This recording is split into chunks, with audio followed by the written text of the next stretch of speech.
Ooh, yeah, Chuggalos. Dig it. Welcome to day 13 of the 2024 Brew Crew Podcast Advent Calendar.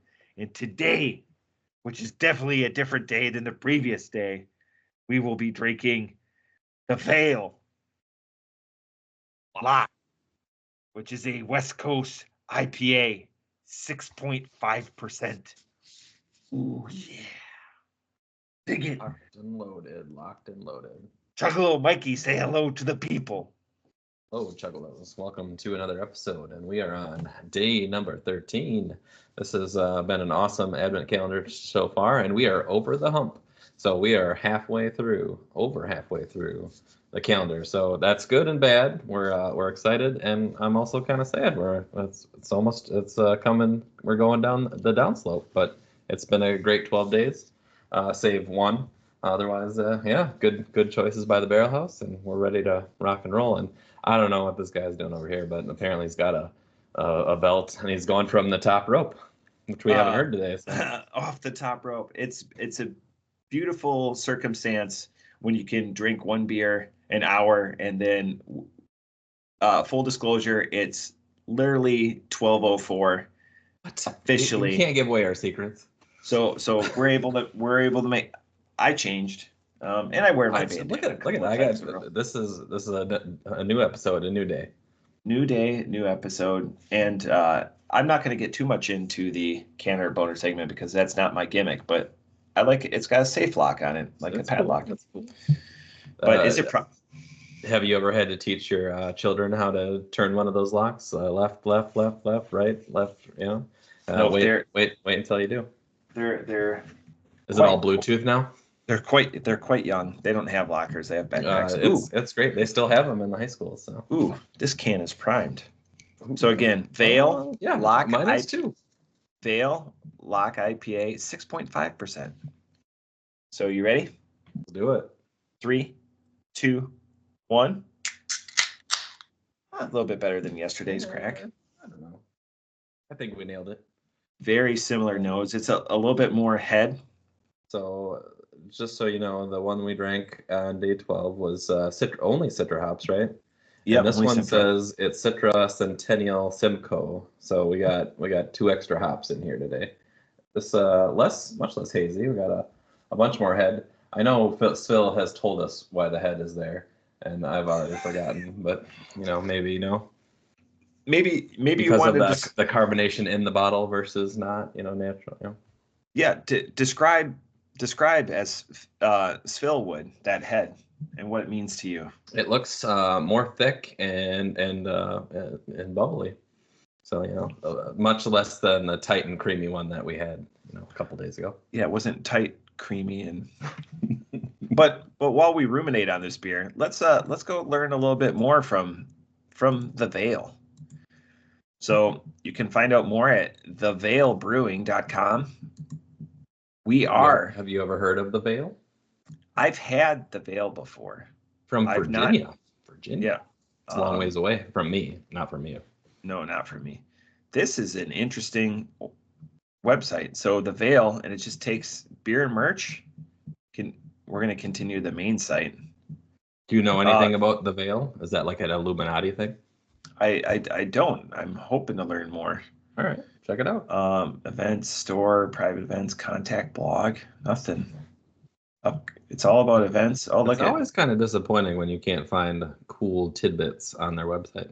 No, nothing. So, if you're listening, the Veil, we want to know they're listening.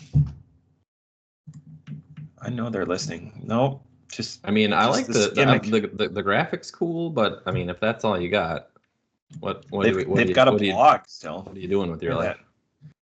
Whoa, what's going on there? There's some legs. Yeah. Okay. Look at that. First joined the Boston chapter of the Pink Boot Society. Oh, when they were working at Trillium. So their roots start in Trillium, which is one of the most, them and Treehouse are very prolific. The Veil 2020. So they haven't been around that long. Anyone who started a business in 2020, first of all, thank you, but you're probably a psychopath. Yep. I mean, as evidenced by Southern Ohio and the regular stout.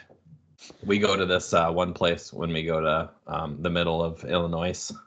Yeah. And play cards. And and I love it. It's a great place that serves beer and great smash burgers and stuff. Yeah. But they also started it in 2020, and it's called Nesty's. I think it's the only one, but I enjoy the shit out of that place. But I don't know how they made it through in the middle of it's is it a brewery or your home place? It's just a restaurant. They have gotcha. Several taps, which is always fun to go visit. Is that? But it's more like a Chippewa Falls size, Oh, gotcha. Is that your where you have that koozie, that blue and yellow koozie? Is that from Nesty's? Yes. Well, it's not from Nesty's. It's from the place down the way. But these are my Bill's Toasties. Oh, gotcha. They don't serve beer at Bill's Toasties, so I go to Nesty's. Sorry, Stacy.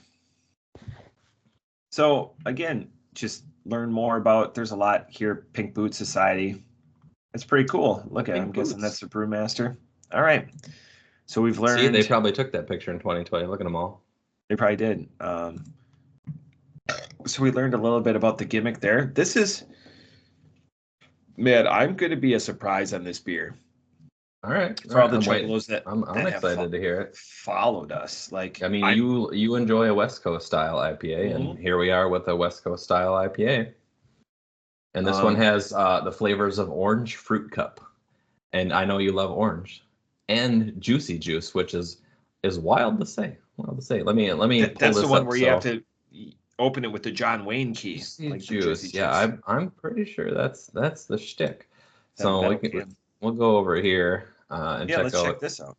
Check out the untapped version here. Now I have no Seth review. I have no other. We're the first to review this because this is couple minutes past midnight. Yeah. But looks like this is a 3.78 or 87 from the masses, and that's only 600 check-ins. So it must be a relatively new brew. I when I see that low amount of check-ins, it's not like an established beer. It's something that they thought of and threw it up there. So not too bad. So West Coast, like I said, this is interesting to me. It's with the orange fruit cup and the juicy juice. Let's check out what they're doing here. This is an established brewery because there's 2 million check-ins to this brewery. Wow. And they make over 1,000 beers, 1,200 beers. That's an insane amount of beers. For and a relatively young brewery. 1.6, yeah. From if you started 4 years ago in 2020 and you have 2 million check-ins, that's wild. So apparently they're very popular. I have heard of the Veil before. I don't know. I don't remember what they made. They started also in 2014. I did another search, so that makes it a decade. Okay. So we were talking 10 years. That seems reasonable. Yeah. And then I like to just check out this for prosperity here to see what their best is. Looks like they have Imperial Stout double oatmeal with brandy, apple, and toasty coils and vanilla. Wow, that is quite the name. So another French toast. So apparently the French toast breakfast beer is very high rated by all the Chuggalos, all the people. Yeah. And then there's a barley wine down here for their other two. So stouts and barley wine seem to be on the top tier of most people's minds when they rate them.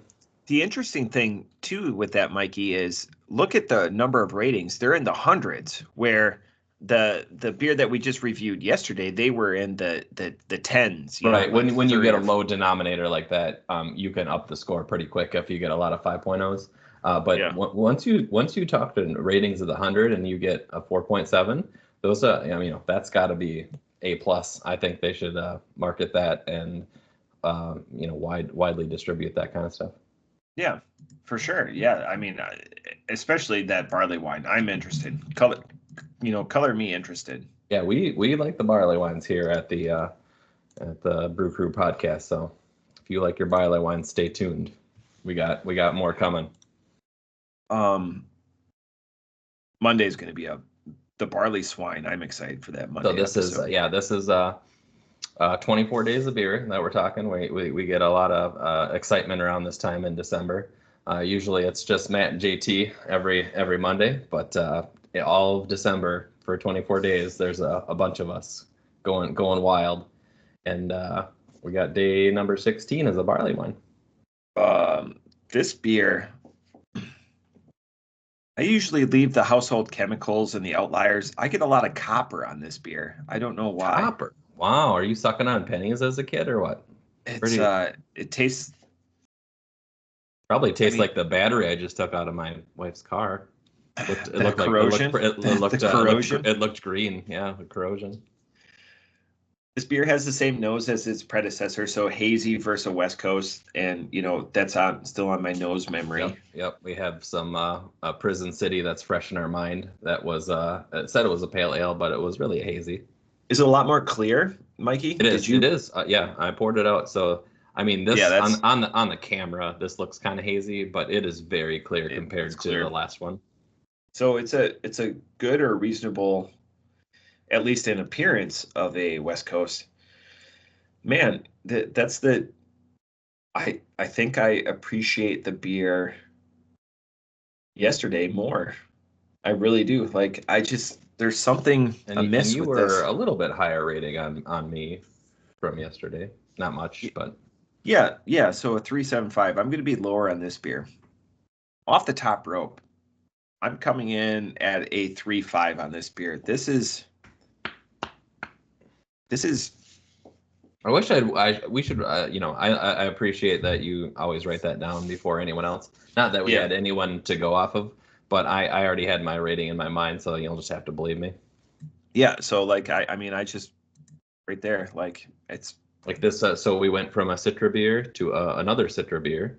Yeah. And if this says it's hazy versus West Coast, they're very similar styles. They're very similar hops. And I'm going to have to agree with you. I liked the one we had a couple hours ago better. So This has to go down a notch comparatively. So I was going to do the same thing. I was going to do 3.25. I was just going to take her down a notch. What do we think? But for a brewery that has 2 million check-ins, I would also like to check this out. And it's not a mark on them. I think it's just there's just so many out there, right? The balance of the hops, yeah. The same shtick that we've discussed. There's so many IPs out there. Like, you really have to knock our socks off to get in the upper echelon of ratings. Oh, wow, sorry, Stacey. It seems like a fine example. I just don't know if the balance is there for me. Citra, Centennial, and Simcoe are the safety zone of IPAs. They've been done for years. Everyone uses them. It's not like some sort of weird outlier amongst those three. Yeah, what I wish they would tell us. So all these hop flavors and all these hops, they tell us what they put in there. But what's the percentage, you think? Like, is it 50% Citra? Is it 90% Citra? Question. Like, they don't ever tell us that. And this tastes, is that too much? This tastes like a boatload of Citra, and I don't know about the Centennial. I've tasted Centennial and Simcoe before, and I'm not getting a ton of that. So I'm just curious what the percentages are. Yeah, and I've never actually seen that shown anywhere, so I don't know if we're ever going to get that information. But I, as a Chuggalo, would like to know. Is that maybe too much? Like how the maybe us packed? peons, maybe we could do that, make it ourselves, so they couldn't sell it. Yeah. We've tried our hand at brewing before, and we've found it's much easier just to buy the stuff, especially if you like to try different stuff like we do. The best beer that I ever made was with Chuggalo Aaron on his natural gas system, and we called it a jungle brew. It was just all of our leftover ingredients. And everyone said by far that was the best beer. And we're like, we tried to make certain styles, and everyone liked the junk beer, just where we put all the crap. And I love Phil's story about how he made a beer, dumped it all out, found it in a closet 2 years later, and it was fantastic. So like, you never know if you have to let it age, what you have to do with it. Like, that's a great story. You write down. So when you brew, you write down all of your process, because if you do come up with like a jam, but like we wrote down like everything, and we called it the jungle brew, and it's just like, and that was the last time we brewed, and that was 10 years ago.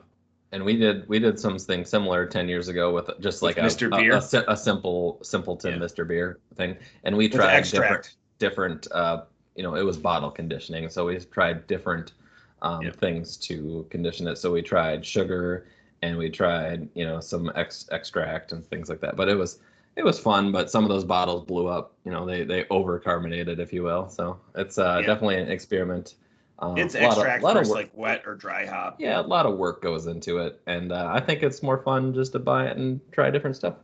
To support, the local professionals, if you will. But I am excited because my, as you alluded to before, my beer club that we bring a 6-pack in every month. We got 6 dudes. I got the idea from you, so it's still going.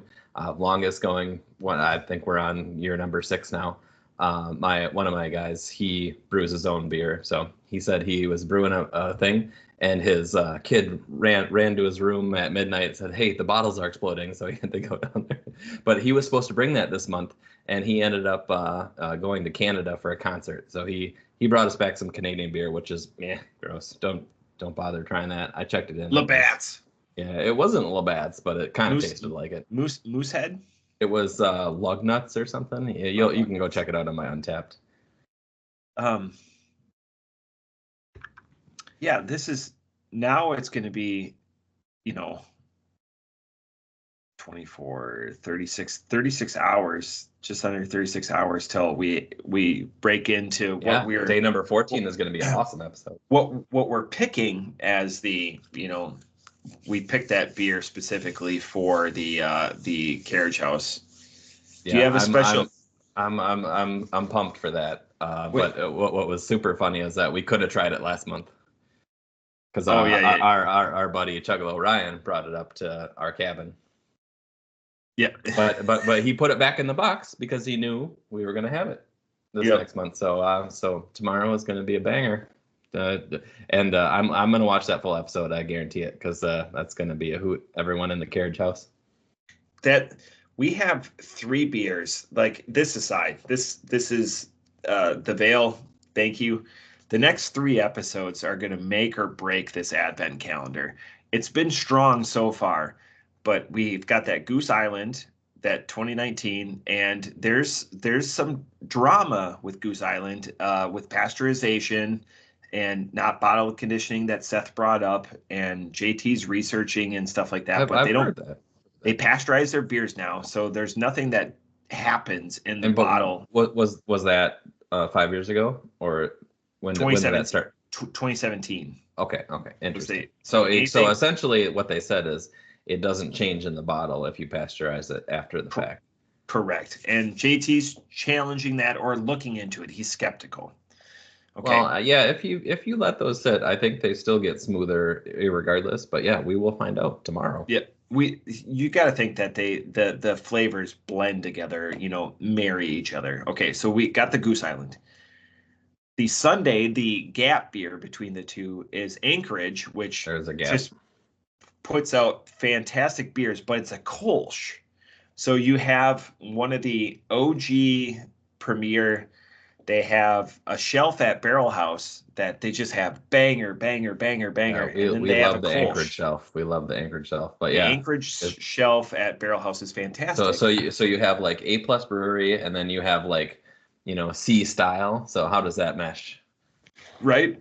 So that's our gap beer, and then we go to this year's barley wine. These 3 days are amazing to look at. Like this is like the murderer's row. This is like the 27 Yankees. Wine, huh? Mikey, that's a baseball reference for you. This is the just 27 let me know. Yankees. Yeah, you're gonna have to let me know, because I have no idea what that means. 3, 4, 5. That's, you put up all your big, your Lou Gehrig, your Babe Ruth. You put up all your good hitters in your 3, 4, and 5 positions. Babe Ruth was not on the Yankees 5 years ago or whatever. 1927. Oh, damn. Oh, I gotcha. Yeah. So it's a while. All right. So we're talking a century ago. Yep. So it's these next 3 days, again, it's been, and Chuggalo Ryan just messaged Mikey and I before we went live and was like, how you feeling about this advent calendar? And he's been drinking and he's been participating and stuff like that. And I go, this year's been a banger. These next 3 days though are big. I think this is the best one, and it was the cheapest. So join in next year. It'll get better and cheaper. It'll be great. Yeah, like we have a Humble Forager, we have a Tripping Animals collab with 450. I'm excited there's about so that much, too. so much. I haven't been pulling on your sours either, so they've been good so far.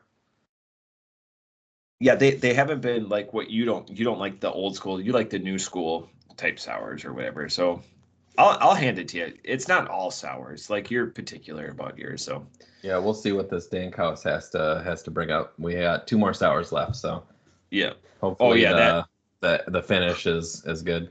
Christmas Eve. The funny thing is that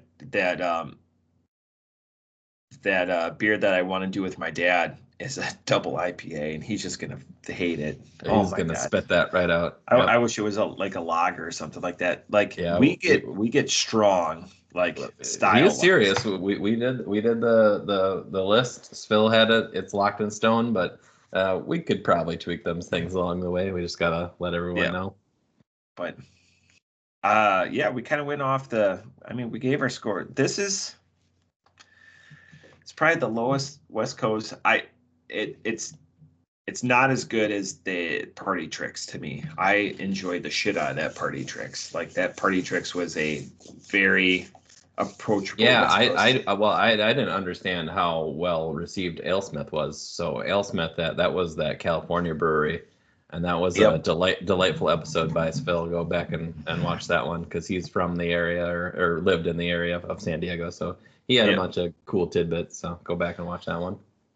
But anyways, that's beer number 13. That's day number 13. Yeah, a little bit left. The Veil Lock. Cool. I appreciate it. And actually, when I was searching for the Veil Lock, they have a version 2 and a version 3. So if you guys are over in Virginia, check it out. Get me some. Bring it back. I'll buy. That again, we always say that to people. Like we'll always, and I've said it. All the 120 minute and stuff like that you and Chuggalo Ryan have bought. Like you bring it to us. We'll pay for it. I will pay, and I will pay a premium. Like I still owe Matt a 4-pack or a 6-pack for it was beating my ass and fantasy football. So bring it to me. I'll share it with Matt. Whatever. Take it as a win. But that's it. Chuggalo Mikey, final words. Final words. So we're over the hump. I'm looking forward to the next 11 beers, and we'll do a couple episodes live, maybe here. We're gonna do a couple. We still got to name Mikey's. I thought the library sounded cool, but maybe not. The library. I got my card catalog. We can go with the library. I like the library. We might have to gussy it up a little bit. I like the library. It's new, but if you think of something, you got the thesaurus out. Let me know what the library thinks. Biblioteca. I don't know. Call it. Donde está la biblioteca? But that's it for day 13. Day 13 in the books. Here we are. If you're watching this in the next hour, we're just making content at all hours. Yeah, pretty much high step. Otherwise, I'm going to bed. Yep. Deuces. All right. Peace out. Cheers.